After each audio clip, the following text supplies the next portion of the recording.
Binbas TV, mendidik, menginspirasi. ونعوذ بالله من شرور أنفسنا وسيئات أعمالنا من يهده الله فلا مضل له ومن يضلله فلا هادي له أشهد أن لا إله إلا الله وحده لا شريك له وأشهد أن محمدا عبده ورسوله أرسله ربه بالهدى ودين الحق ليظهره على الدين كله ولو كره المشركون اللهم علمنا ما ينفعنا وانفعنا بما علمتنا وزدنا علما أما بعد. Para pemirsa kaum muslimin wal muslimat dimanapun Anda berada, tak henti-hentinya marilah kita terus bersyukur dan bersyukur kepada Allah atas segala kenikmatan yang telah Allah berikan kepada kita, yang Allah tidak pernah berhenti dalam memberikan kenikmatan kepada kita. Allah pun tidak pernah bosan memberikan kenikmatan kepada kita, walaupun terkadang mungkin kita ada di antara kita merasa bosan bersyukur kepadanya. Tidaklah pantas tentunya bagi kita sebagai hamba yang beriman, yang setiap hari mau menerima nikmat Allah, akan tetapi enggan untuk bersyukur. Sangat tidak pantas kita sebagai hamba yang beriman merasa bosan bersyukur kepada Allah, sementara kita tidak bosan untuk menerima nikmat-nikmatnya. Oleh karena itu, pada mengawali perjumpaan kita pagi ini, saya mengajak kepada diri saya dan kepada Anda semua, marilah kita bersyukur kepada Allah. Marilah kita terus bersyukur kepada Allah, mensyukuri atas segala nikmat yang Allah berikan kepada kita. Khususnya pada kesempatan pagi yang berbahagia ini, marilah kita bersyukur yang telah memberikan umur kepada kita pada kesempatan pagi ini, memberikan kesehatan kepada kita pada kesempatan pagi ini. Dan kita memohon kepada Allah, semoga umur yang Allah berikan, kesehatan yang Allah berikan, bisa kita manfaatkan sebaik mungkin untuk memperbaiki ketakwaan iman kita kepada Allah Subhanahu wa Ta'ala. Karena sesungguhnya sisa-sisa umur yang Allah berikan kepada kita adalah merupakan kesempatan, peluang untuk kita menggapai hakikat keistiqomahan, menggapai apa yang dinamakan husnul khatimah. Tidak lupa salawat dan salam semoga tercurah kehadirat baginda Rasul, Nabi Agung, Nabi besar, Nabi Muhammad sallallahu alaihi wa ala alihi wasallam. Bapak Ibu kaum muslimin wal muslimat yang dirahmati Allah Subhanahu wa Ta'ala. Melanjutkan pembacaan kitab Bulughul Maram yang kita mengambil tema Kitabul Jami'. Dan kita masih dalam bab yang pertama dalam Kitabul Jami', yaitu bab tentang adab. Dan pada kesempatan pagi yang berbahagia ini kita memasuki hadis yang menerangkan tentang adab-adab bersin. Bapak Ibu yang dirahmati Allah Subhanahu wa Ta'ala, sebagaimana kita setiap hari mengalami, kita sendiri atau kita melihat sebagian saudara kita, yaitu bersin. Ya. Dan itu adalah satu hal yang biasa kita alami. Maka marilah kita lihat bagaimana Rasulullah Shallallahu Alaihi Wasallam mengajarkan kepada kita tatkala kita bersin, dan mengajarkan kepada kita adab tatkala melihat ada saudara kita atau mendengar saudara kita di samping kita bersin. Ya, hadis yang dibawakan di sini adalah hadis riwayat Imam Al-Bukhari. Rasulullah Shallallahu Alaihi Wasallam bersabda, "Idza atasa ahadukum falyaqul alhamdulillah. Wal yaqul lahu akhuhu yarhamukallah. Fa idza qala lahu yarhamukallah falyaqul yahdikumullahu wa yuslihu balakum. Hadis riwayat Imam Bukhari. Kata Nabi SAW, jika salah seorang dari kalian ada yang bersin, maka hendaknya yang bersin itu membaca Alhamdulillah. Dan saudaranya yang mendengarkan, maka hendaknya dia mendoakan untuknya dengan doa Yarhamukallah. Yarhamukallah. Semoga Allah merahmati Anda. Jika orang yang bersin mendengar ada saudaranya yang mendoakan dia Yarhamukallah, maka orang yang bersin hendaknya mendoakan balik untuk yang mendoakan dirinya dengan Yahdikumullah wa yuslihu balakum. Semoga Allah memberi petunjuk kepadamu dan semoga Allah memperbaiki urusan. Subhanallah. Ini adalah merupakan satu adab yang diajarkan oleh baginda Rasul sallallahu alaihi wa ala alihi wasallam untuk orang yang bersin dan orang yang melihat saudaranya di dekatnya bersin. Orang yang bersin diajarkan oleh Nabi di sini agar bersyukur kepada Allah. Ya. Mengucapkan alhamdulillah. Sedangkan orang yang mendengarkan maka mendoakan yarhamukallah. Kemudian orang yang bersin membalas dengan doa yang lebih baik lagi, yahdikumullahu wa yuslihu balakum. Semoga Allah memberi petunjuk kepada Anda dan semoga Allah memperbaiki segala urusan Anda. Subhanallah. Jadi Bapak Ibu kaum muslimin yang dirahmati Allah Subhanahu wa taala, di dalam hadis ini begitu jelas Nabi mengajarkan dua adab yang sangat penting. Pertama adalah adab yang berkaitan dengan orang yang bersin. Apa yang harus dilakukan ketika orang sedang bersin? Ya. Yang kedua adalah adab yang diajarkan untuk orang yang mendengarkan orang lain yang bersin. Apa yang seyogianya dikerjakan oleh orang yang mendengarkan orang yang bersin. Mari kita lihat, kita simak penjelasan ahlul ilm satu persatu dari dua adab itu. Yang pertama adalah adab berkaitan dengan orang yang bersin. Orang yang bersin, kata para ulama, dalam syarah dari hadis ini banyak dijelaskan ya. Orang yang bersin sebenarnya sedang mendapatkan nikmat dari Allah pada saat bersin itu. Ya. Kenapa demikian? Karena orang yang bersin itu akan keluar kotoran dari dalam dirinya. Sehingga kita sendiri juga merasakan ketika orang itu selesai bersin, maka terasa lebih ringan. Ya kan?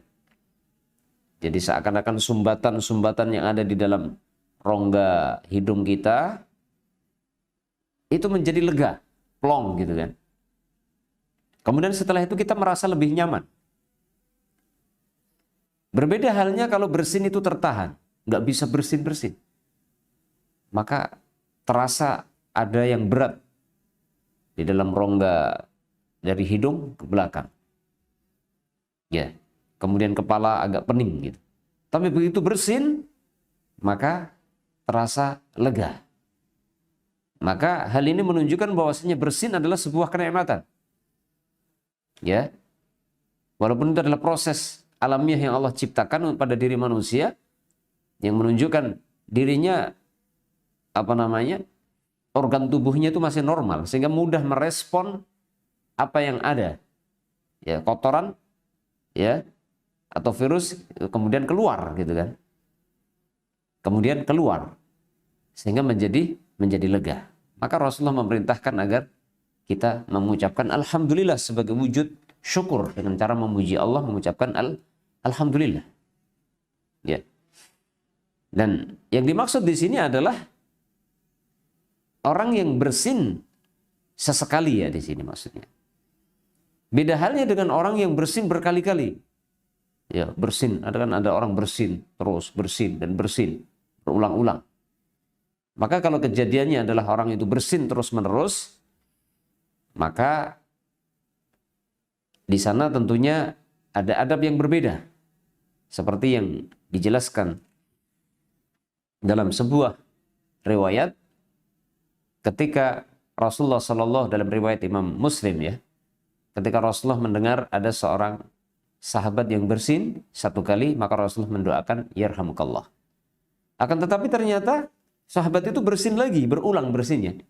Maka Rasulullah mengatakan ar-rajulu mazkum. Dia ini flu, dia ini sedang kena penyakit flu kata Nabi. Maka nanti berbeda adabnya. Ya. Jadi Nabi ketika melihat ada sahabat bersin mengucapkan alhamdulillah, Nabi mendoakan yarhamukallah. Tapi ketika bersinnya berulang lagi, maka Nabi mengatakan ar-rajulu mazkum. Dia sedang sakit flu gitu kata Nabi. Sehingga para ulama menjelaskan berdasarkan hadis itu ketika seseorang bersinnya berulang-ulang dan itu ada indikasi dia sedang sakit flu, demam dan sebagainya, maka yang kita baca adalah bukan yarhamukallah lagi, tapi dengan doa kesembuhan seperti syafaqallah atau doa-doa yang lain. Ya. Sehingga yang dimaksud di sini adalah orang yang bersin, yang pertama ini orang yang bersin dan bersinnya tidak terus-menerus. Ya. Karena kalau bersin itu terus-menerus, maka itu ada indikasi bahwa seorang itu sedang sakit. Maka doanya adalah doa kesembuhan. Tapi kalau bersinnya hanya sesekali dan menunjukkan orangnya sehat, ya, maka itu adalah bersin tersebut adalah sebuah kenikmatan. Kemudian orang itu membaca alhamdulillah, maka kita doakan rahmat. Karena dia mendapatkan nikmat dari Allah, kemudian memuji Allah, maka kita doakan yarhamukallah. Gitu. Semoga Allah merahmatimu. Ya, semoga Allah merahmatimu. Kenapa? Karena engkau mendapatkan nikmat, kemudian engkau mensyukuri nikmat Allah tersebut. Maka semoga Allah merahmatimu. Kemudian Bapak Ibu yang dirahmati Allah Subhanahu wa taala. Dalam riwayat yang lain, kalau tadi dalam hadis tadi Rasulullah mengajarkan bagaimana orang yang bersin ketika bersin adalah mengucapkan alhamdulillah. Dalam riwayat yang lain Rasulullah SAW mengajarkan adab orang yang sedang bersin itu bagaimana, apa yang harus dia lakukan ketika sedang bersin di samping dia mengucapkan alhamdulillah. Dalam riwayat Imam Tirmidzi yang dihasankan oleh Syekh Nasiruddin Albani rahimallah, hadis dari Abu Hurairah radhiyallahu taala anhu, anna Nabiy sallallahu alaihi wasallam kana idza atasa ghatta wajhahu biyadihi aw bi thawbihi wa ghadda biha sawtahu. Kama qala Nabi sallallahu alaihi wasallam. Bahwasanya Nabi sallallahu alaihi wasallam ketika beliau bersin maka beliau tutup wajahnya. Wajahnya ditutup dengan tangannya, ya. Atau ditutup dengan kainnya, dengan bajunya, ya, entah dengan kain yang sebelah mana, dengan bajunya intinya, ditutup dengan bajunya. Wa ghadda biha sautahu, dan Rasulullah pun berusaha menahan suaranya. Jadi ini adalah sikap. Kalau tadi dalam bentuk bacaan alhamdulillah ketika bersin, ya, selesai bersin alhamdulillah. Ketika sedang bersin gimana? Ketika sedang bersin hendaknya kita berusaha menahan dengan dua tangan kita ditutup begini, atau dengan bajunya, dengan kainnya, atau dengan surbannya, atau dengan tisu atau apa yang kita bawa. Ya. Dengan demikian, maka ketika seseorang bersin, jangan sampai ketika bersin justru dilepas begitu. Bersinnya lepas. Gitu. Bahkan ada sebagian orang kalau kita lihat ketika bersin itu dibuat main-main gitu. Dibuat main-main, dikeras-keraskan, kemudian bersinnya dibuat-buat sedemikian rupa, ya, maka tentunya itu menyelisih adab yang diajarkan Nabi sallallahu alaihi wasallam. Ya. Yaitu dengan apa? Ditutup, ditahan. Bersinnya, ketika bersin ditutup dengan tangan atau dengan kain atau dengan tisu dan lain sebagainya. Ya, supaya apa? Percikan-percikan yang keluar dari diri kita ketika bersin itu tidak jatuh mengenai orang lain. Belum lagi kalau ternyata ketika kita bersin itu mengeluarkan virus. Apalagi di zaman sekarang kita sedang diuji Allah dengan adanya pandemi virus COVID-19 atau COVID-19 yang pemerintah telah menerapkan prokes sedemikian rupa. Ya, pakai masker ketika di tempat kerumunan, di hadapan orang lain pakai masker.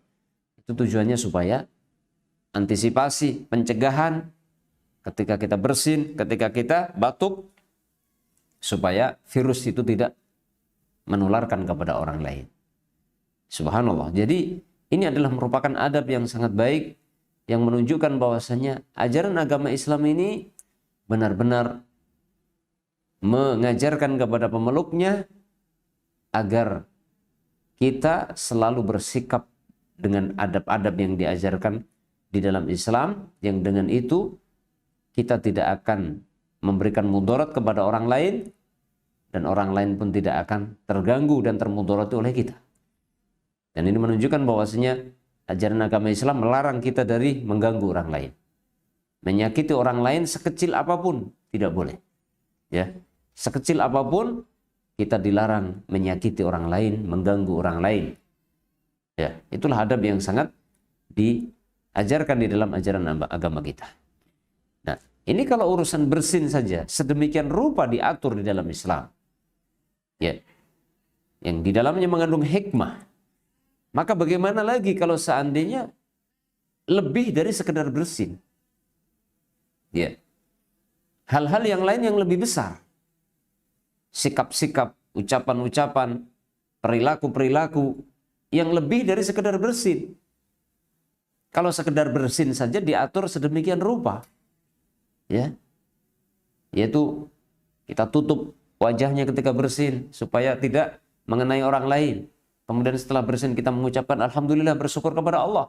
Dan itu juga menunjukkan bahwasanya kita hendaknya selalu mensyukuri nikmat Allah sekecil apapun. Apalagi nikmat yang besar. Nikmat bersin saja kita diperintahkan untuk memuji Allah. Padahal di sana jauh lebih banyak setiap hari kita rasakan kenikmatan Allah yang begitu melimpah, begitu banyaknya, lebih besar dari sekedar bersin.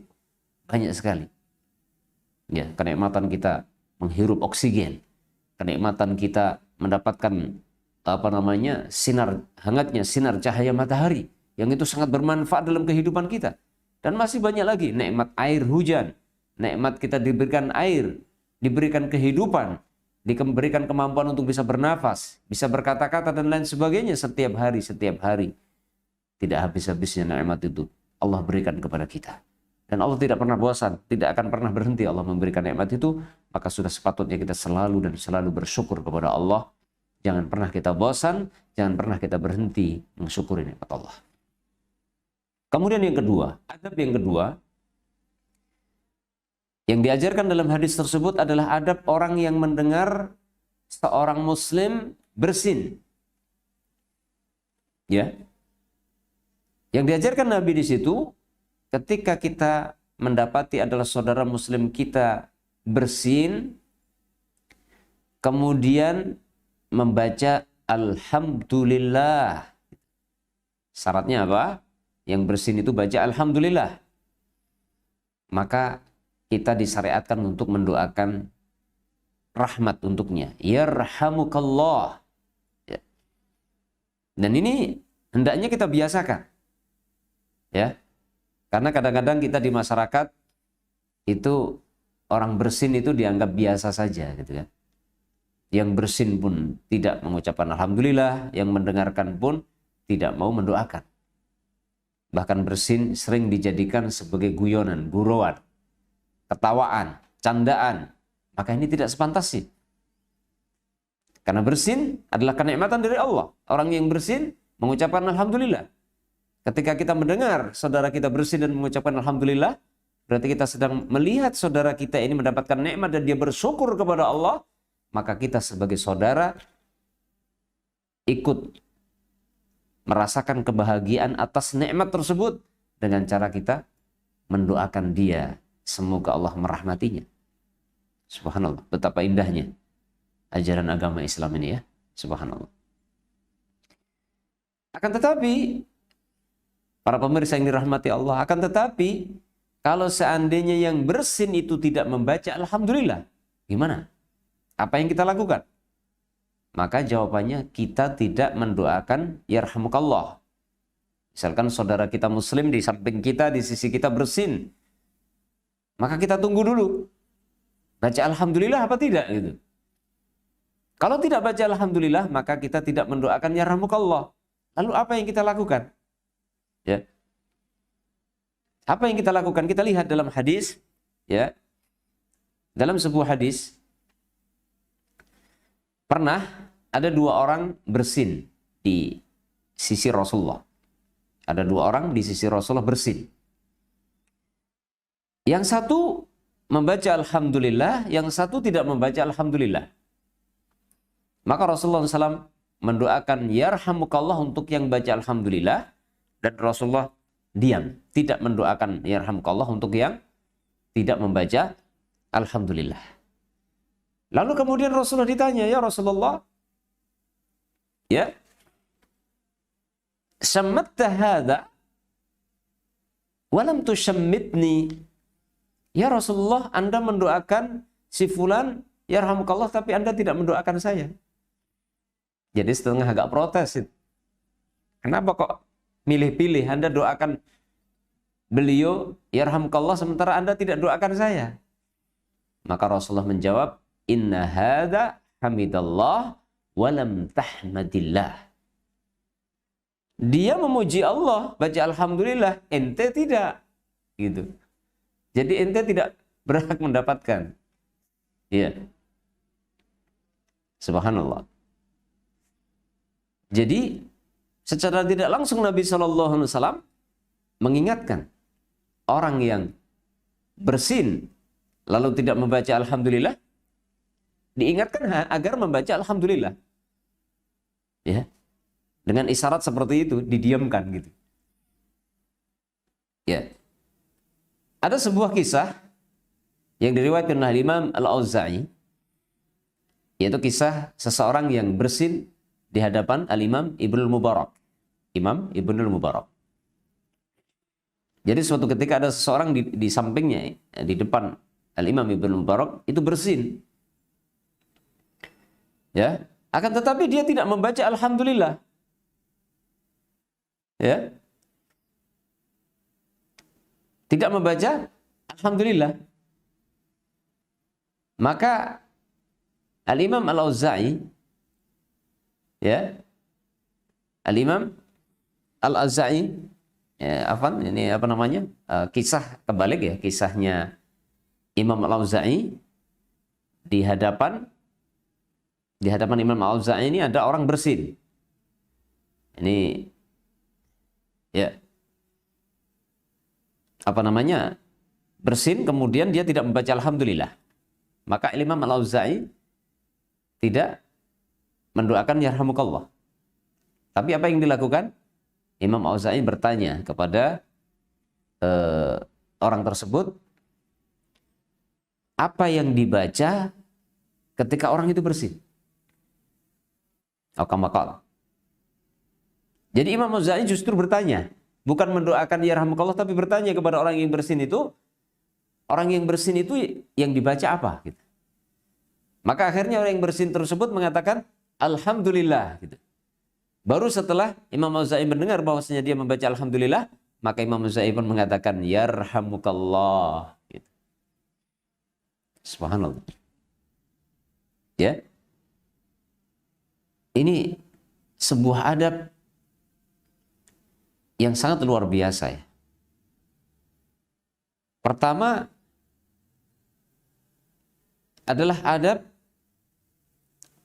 yang sangat bagus seseorang yang mendengar orang lain bersin dan tidak membaca alhamdulillah, maka orang yang mendengarnya tidak mendoakan alhamdulillah, tapi mengingatkan kepada orang yang bersin itu agar mengucapkan alhamdulillah, maka di sini terdapat dua kebaikan. Kebaikan yang pertama, kebaikan dia mengingatkan saudaranya agar bersyukur kepada Allah atas nikmat itu.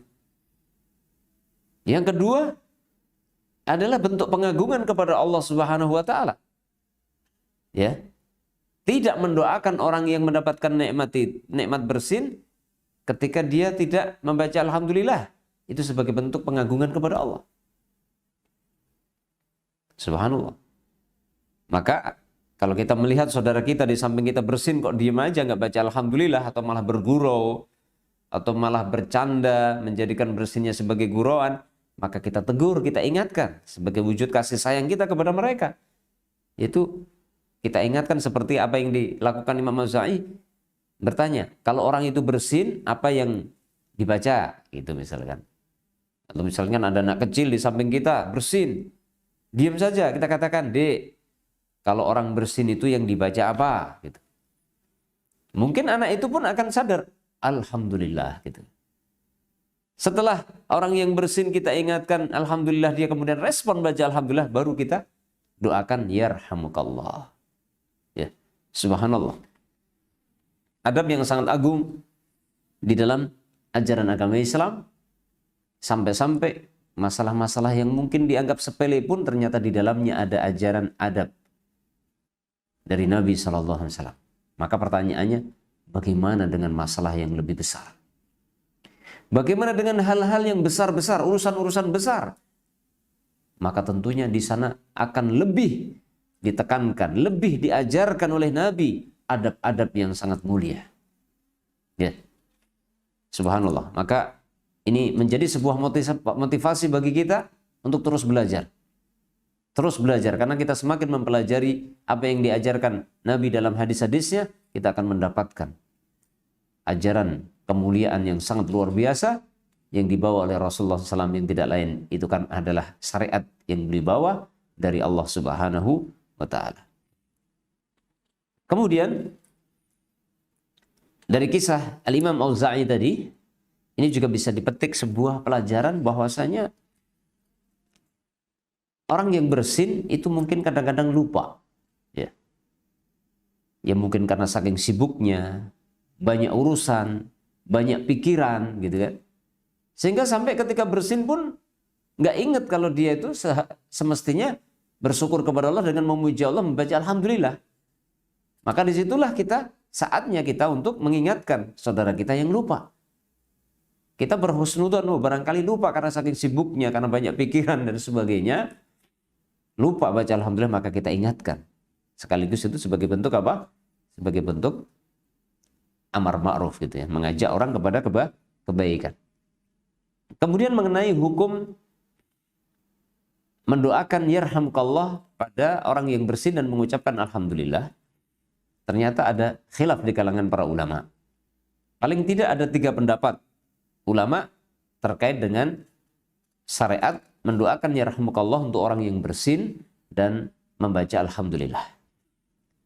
Pendapat yang pertama adalah pendapat sebagian ulama yang mengatakan fardu ain. Bagi setiap orang yang mendengarkan orang lain, saudara muslim yang lain itu bersin kemudian membaca alhamdulillah, maka orang yang mendengar itu, ini pendapat yang pertama, wajib ain baginya untuk mendoakan orang tersebut yarhamukallah. Ini pendapat yang pertama. Pendapat yang kedua berpendapat itu hukumnya fardu kifayah. Kalau tadi yang pertama, semua yang mendengar, semua yang melihat ada saudara muslim yang lain bersin kemudian baca alhamdulillah, maka semuanya yang mendengar atau melihat wajib fardu ain hukumnya mendoakan yarhamukallah.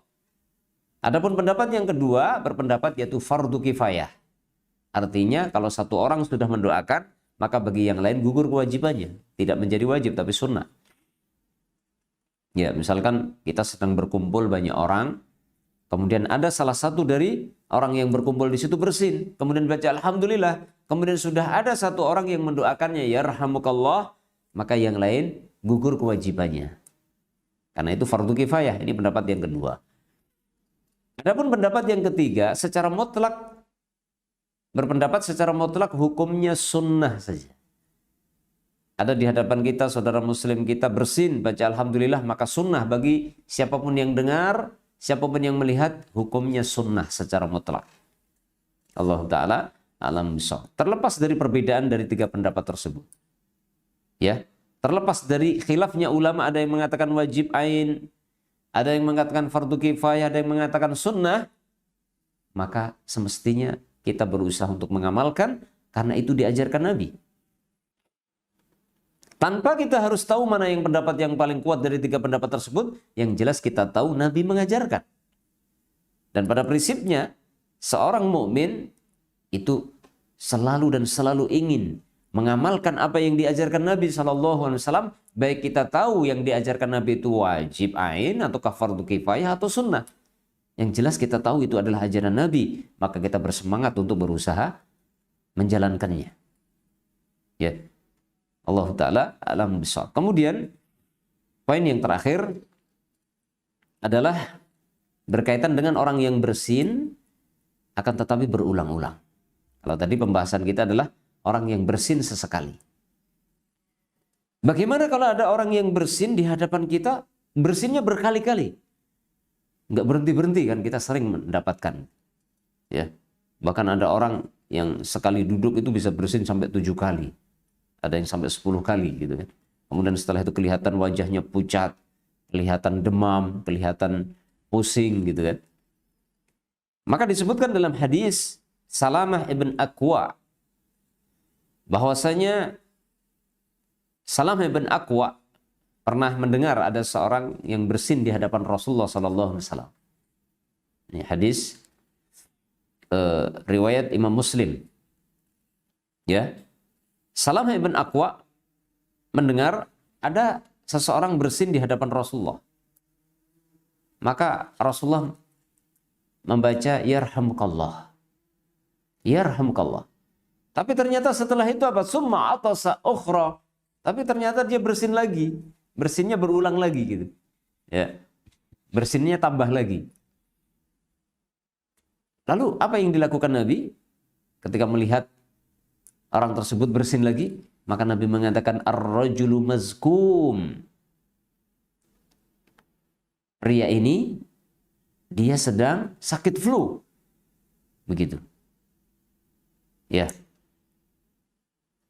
Hal ini merupakan isyarat dari Rasulullah SAW jika tampak seseorang itu bersinnya tidak wajar. Ya. Dan itu merupakan indikasi dia sedang sakit, mengalami gejala sakit.